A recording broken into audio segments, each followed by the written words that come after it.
दोस्तों भारत और जापान के बीच 2+2 वार्ता शुरू हो गई। भारत और जापान मिलकर के चाइना को कंट्रोल करने के लिए एक बार फिर से 2+2 वार्ता करने जा रहे हैं।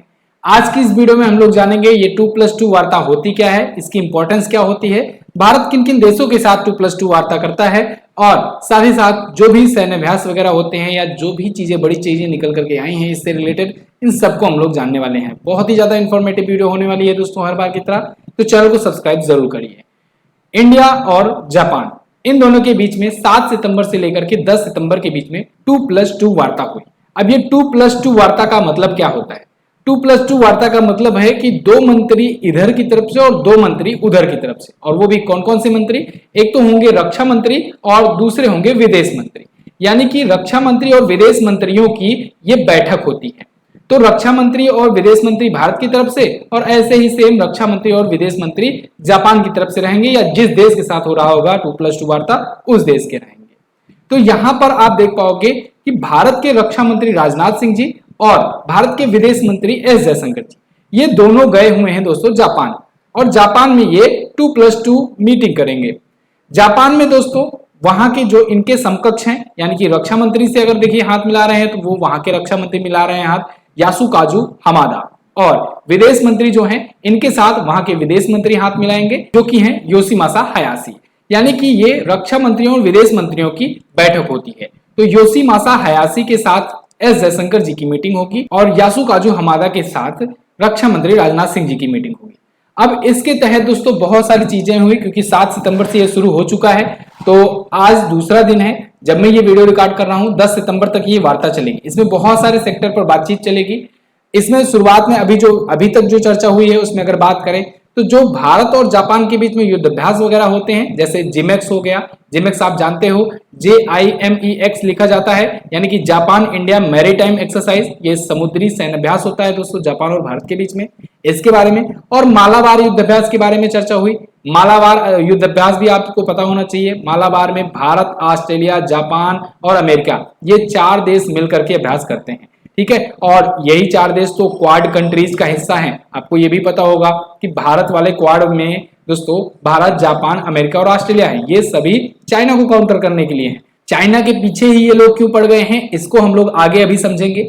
रक्षा मंत्रालय ने यह भी बताया कि दोनों मंत्री जो हैं ये धर्म गार्जियन, यहाँ पर हिंदी में थोड़ा सा लिख दिया गया है, धर्म गार्जियन, जिमेक्स, मालाबार, इन सब समेत जो भी बाइलेटरल एक्सरसाइजेज होती है उनके लिए अपनी प्रतिबद्धता व्यक्त की है, यानी कि उसको जारी रखेंगे एज इट इज जैसे चलता आया है।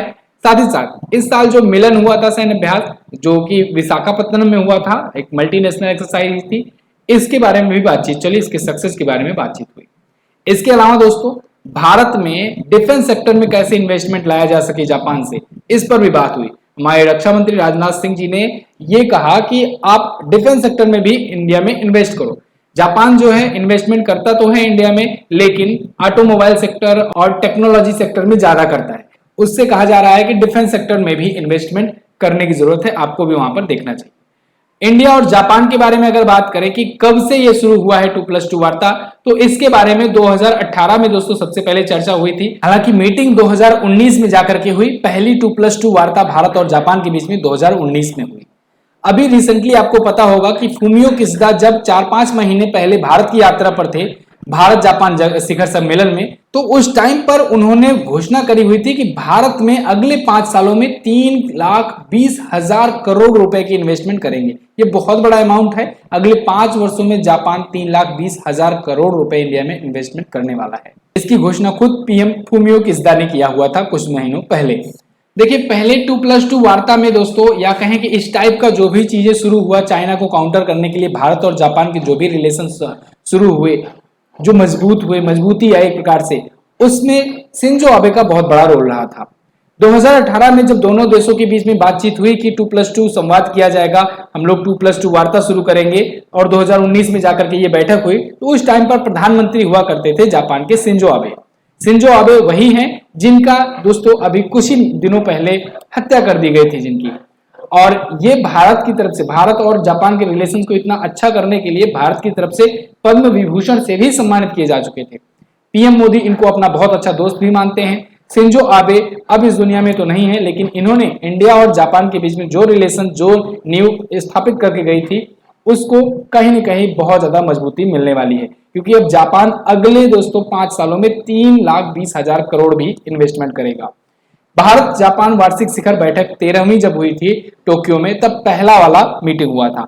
तो आपसे अगर पूछा जाएगा कि पहली 2+2 वार्ता कहां पर हुई थी, तब आप बताएंगे वो टोक्यो में हुई थी, लेकिन बातचीत उसकी 2018 में ही शुरू हो गई थी। अब 2+2 वार्ता ऐसा नहीं है कि भारत और जापान के बीच में ही होता है, ये भारत और जापान के अलावा भारत ऑस्ट्रेलिया के साथ भी 2+2 वार्ता करता है, भारत रसिया के साथ भी 2+2 वार्ता करता है, और भारत अमेरिका के साथ भी 2+2 वार्ता किया करता है। ये वार्ता क्यों होती है, इसके पीछे का कारण समझो। देखिए, 2+2 वार्ता करने का सबसे मेन उद्देश्य तो यह है कि चाइना के डोमिनेंस को कम किया जा सके। समुद्र में आप देख पाओगे साउथ चाइना सी में इसका डोमिनेंस बढ़ता जा रहा है, इसका आधिपत्य बढ़ता जा रहा है चाइना का। एक्चुअली में चाइना जो है ये साउथ चाइना सी के तहत ये पूरा चीन सागर को एक साथ करना चाहता है, इधर ताइवान को भी अपने अंदर लेना चाहता है, और इधर आसपास के जो बीच बीच में जो छोटे मोटे द्वीप पड़ते हैं इसको भी चाइना अपना हक जताना चाहता है। अगर ये सब पूरा का पूरा पोर्शन चाइना का हो गया तो कहीं ना कहीं चाइना दोस्तों अनबीटन पावर हो जाएगी, और आसपास के जो भी देश हैं, मलेशिया, वियतनाम, फिलीपींस, इन सब को हमेशा डर बना रहेगा इन सब के अंदर, क्योंकि इधर पूरा का पूरा जो भी व्यापार होगा ये सब चाइना के अंडर में ही रहेगा। समुद्र में इसको ही काउंटर करने के लिए भारत, अमेरिका, जापान और ऑस्ट्रेलिया के बीच में क्वाड समिट भी होती है, और क्वाड समिट जो होती है, क्वाड में ये 4 क्वाड मेंबर हैं ही, इन चारों मेंबर के बीच में ही एक युद्धाभ्यास होता है जो कि बहुत ही फेमस है, मालाबार। मालाबार युद्धाभ्यास भी दोस्तों भारत, ऑस्ट्रेलिया, जापान और अमेरिका के बीच में ही होता है, और उसका भी कारण यही रहता है, चाइना को काउंटर करना। अब आपके मन में एक टाइम के लिए ये ख्याल आ रहा होगा कि सब लोग हाथ धोकर के चाइना के पीछे क्यों पड़ गए हैं। देखिए, चाइना जितना सीधा दिखता है इतना सीधा है भी नहीं है। चाइना जो है ना, ये विस्तारवादी नीति का हिस्सा है। इसका अगर आप शुरुआत से, जब से ये आजादी पाया है तब से आज तक का इतिहास देखोगे तो ये फैलता तेजी से चला जा रहा है, और फैलने के साथ साथ ही ये जिस देश के साथ व्यापार या समझौता जो भी करता है, जहां पर भी इन्वेस्टमेंट करता है, उसको बिल्कुल बर्बाद करके रख देता है, और पूरा का पूरा कर्ज में उसे डुबा करके उस पर पूरा का पूरा कब्जा कर लेता है। फॉर एग्जाम्पल, आप पाकिस्तान की हालत देख लो, आप देख लो श्रीलंका की हालत, अभी रिसेंटली क्या हुआ था वहां पर, हम्बनटोटा बंदरगाह की वजह से वो पूरा डूबा, और उसको इतना ज्यादा कर्ज दे दिया कि आज वो अपने कर्ज से भी बाहर नहीं निकल सकता है। ऐसे ही ये कर्ज बांट बांट करके बहुत सारे अफ्रीकी कंट्रीज को और बहुत सारे एशियन कंट्रीज को अपने कब्जे में लेना चाहता है। लेकिन पूरी दुनिया को पता है कि अगर चाइना को कोई टक्कर दे सकता है एशिया में तो वो है इंडिया। इंडिया अगर अमेरिका के साथ मिल जाती है, ऑस्ट्रेलिया के साथ मिल जाती है और जापान के साथ मिल जाती है, तो इतनी पावरफुल कंट्री बन जाएगी कि अच्छे से चाइना को काउंटर किया जा सकता है।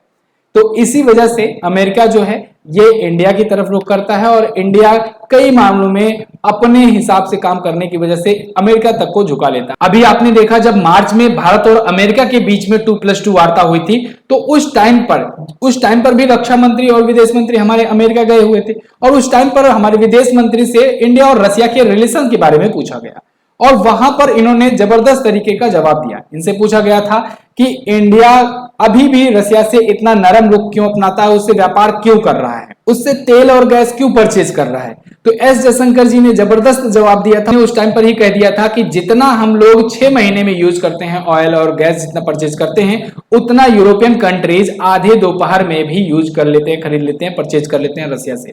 तो उन लोग की तरफ आपको नहीं दिखता है, आप लोग उन कंट्रीज को टारगेट करते हो जिनको आप सोचते हो कि इनको दबा देंगे, और उन्हीं का आपको व्यापार दिखता है। यूरोपियन कंट्रीज जितना व्यापार कर रही हैं रसिया से, उन पर आप लोग दबाव नहीं बना सकते हो, उनको आप लोग नहीं कहोगे, क्योंकि आप लोग अपने आप को एक अलग मानसिकता के साथ देखते हो।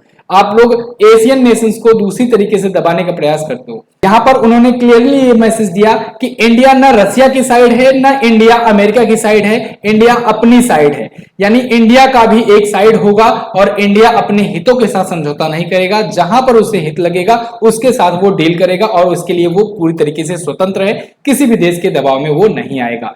और ये जवाब अमेरिका को साफ साफ अमेरिका के बयानों में आगे चल करके देखने को भी मिला।